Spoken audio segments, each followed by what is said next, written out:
This is Dolynny TV, ladies and gentlemen. Whew, she feels good to be home. Let me tell you that much. She was an excellent adventure up there in Cold Lake this weekend, Monday, part of Tuesday, and it is what it is. But back home in time to get this game preview up for yes sirree, our Edmonton Oilers versus the San Jose Sharks rematch of that game that didn't go so good. I guess that's how you would tally it up, right? The game that didn't go so good. So that's where I'm gonna leave it. We're just not gonna talk about that disaster against San Jose, other than to say that obviously the number one focus tonight needs to be avoiding the tip plays in front, and then just do what we did against Dallas and not have the wagon fall off the wheels in the third period. Do those three things. Ladies and gentlemen, this Oilers team is very well positioned to win against San Jose tonight. And of course, Dave Tippett talked about it in his pregame. It's about the desperation level. So for Dave Tippett, hopefully we can get some desperation level going. Now what you need to know about that Pacific Division is the fact that the Oilers are up still at top. We're still atop the Pacific at 29 points on the season. Okay, guys, we are 3 points away, right? A win and an OT loss the rest of the month away from still being on pace to make the playoffs. Remember, I said this month could be a little bit more ugly. Well, you know what? It is a little bit more ugly than what we saw in October, but at the same rate is the simple fact that you had to make do with what everybody called easier schedule and just rack up as many points as you could, and now that allowed us to have a little bit of a down November compared to how October started the season. The only worry, though, with that 29-point marker through 22 games is the simple fact that a team like Arizona has 28. Okay, that's the problem. Is we don't have much breathing room in the standings, and we don't want to sit here and get too comfortable saying, "Oh, we're in the division lead, blow tonight, and then have Arizona tonight, tomorrow, whatever they're playing, go out there and steal the division from us." We have not been outside of first place in the division all month, so let's not kid ourselves. Let's keep that rolling, please. That'd be fantastic.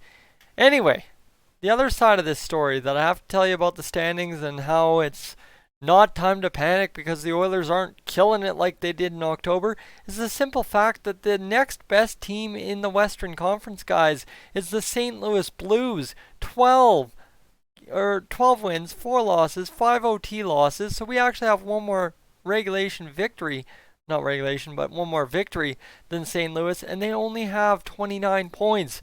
So anyone who's concerned that this Oilers team is just falling off the wagon, we're doomed, we're going to be done, oh my goodness, cancel the season, we're far from that.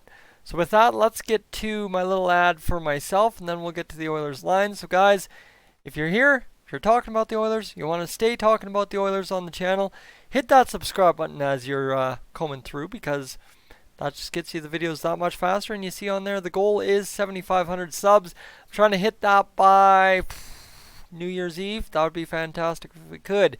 So without further ado, let's get to it. As I don't know why my computer's so shaky today. I got it in the wrong spot or something. Koskinen will start in San Jose. Yeah, you know what? A couple of weak goals against Dallas, but remember, that third period, do you blame the goaltender or do you blame the team just stopping playing? Everybody except for Matt Benning stopped playing, but Matt Benning hadn't played the whole first 2 periods, so it was some kind of weird disaster to be at Saturday afternoon. Like, guys, usually you expect that in the first period of a hockey game, not in the third on a Saturday. Usually it ramps up as the game goes along. It kind of went like that in that third period. It was a disaster, but Draisaitl, McDavid, Kassian, Kara, RNH, Neal. Now this is where everybody's debate. I've literally tried to stay away from Twitter this whole weekend, other than I made sure to know that I saw the Joel Pearson news, that stuff.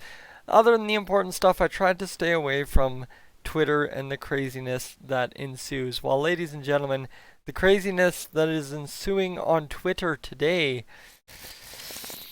about Jujhar Khaira being on the second line. Oh my goodness, it is rough. It is rough. I cannot believe at this point of the season we still don't understand that a guy like Jujhar Khaira could easily be that missing piece on that second line. And why I say that, it's very, very simple, right? He's a guy who can go out there, possess the puck body on body better than he can without the puck. Like I had this discussion with one of my former high school teachers when I was up in Cold Lake yesterday. I was in the parking lot at Tim's trying to figure out what his order was, and sitting there on the phone with him, and we were discussing Jujhar Khaira because, obviously telling him how fantastic it was to watch Jujhar score 2 goals against Dallas after a rough season so far.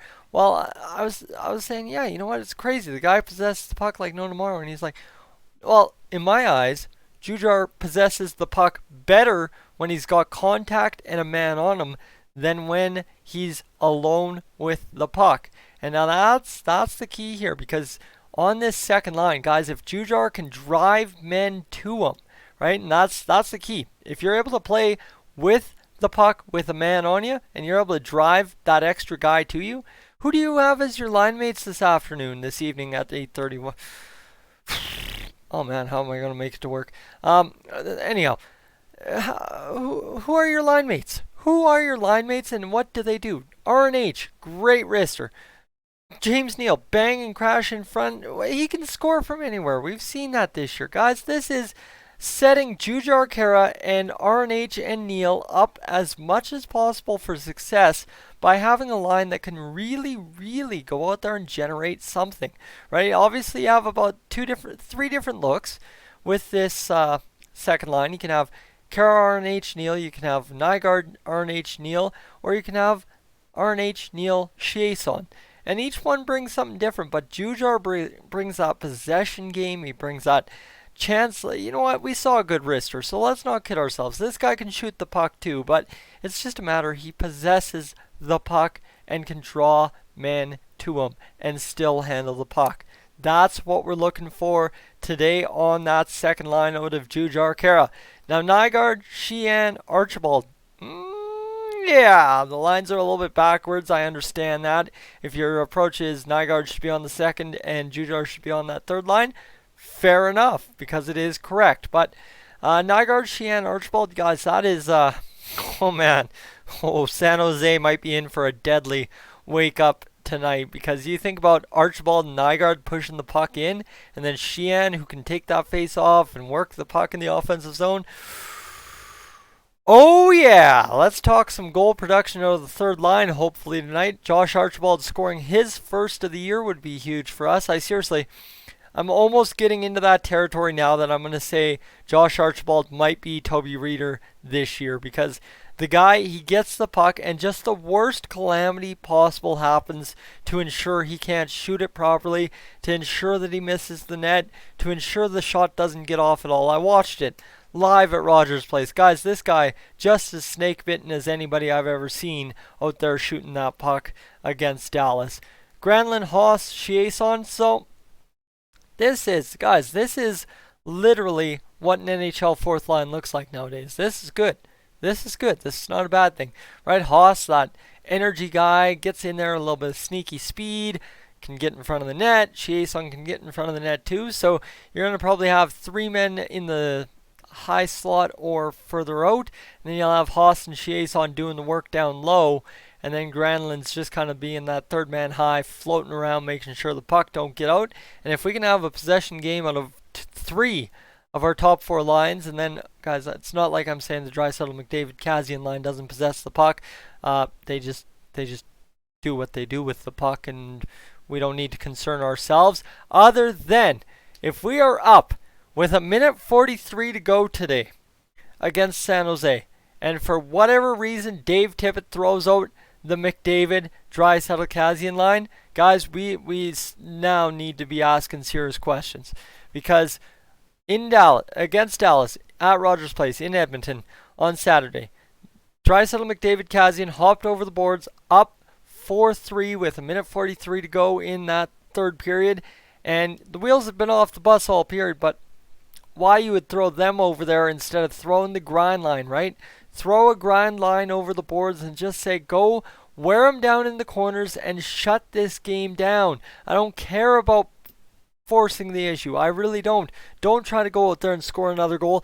Grind it out. Keep them at on their side of half and just don't give up a goal. But instead you throw out Draisaitl, McDavid, Kassian, and that's exactly what happens. And guys, to anyone that sits here and says, well, why does Draisaitl and McDavid's plus minus not reflect the kind of players they are? It's because, guys, every single time late in the game the tying goal gets scored, those two are on the ice. Usually when it's the against and when it's for the for as well. So 1 + 1 or 1 - 1, whatever you want to go, 0. That's where we're going with that. Nurse Bear, Clefbaum Jones, Russell Benning, and Adam Larson is very close. That's what we need to know. So guys, that's your D pairing. What I'm looking for is a full 60-minute effort out of every single Oiler tonight. That includes a guy like Darnell Nurse. That includes a guy like Ethan Bear. That includes a guy like Caleb Jones. That includes a guy like Matt Benning. That includes a guy like Chris Russell. And that includes a guy like Oscar Clefbaum. Guys, no matter how big a fan, how much you hate on any of these guys on the back end, I've already pointed out, right? I pointed out the thing about Benning. None of these guys on the back end had a fantastic or even great game for the Oilers on Saturday. There's a couple that had an okay game. I think Clefbaum Russell had an okay game. The other four, my goodness, guys, that was a rough go for them. So, guys, I'm Tyson. This is Dolynny TV. That's been your game preview for tonight's matchup against the San Jose Sharks. We will catch you, as always, later tonight for the game review. I am up on out of here.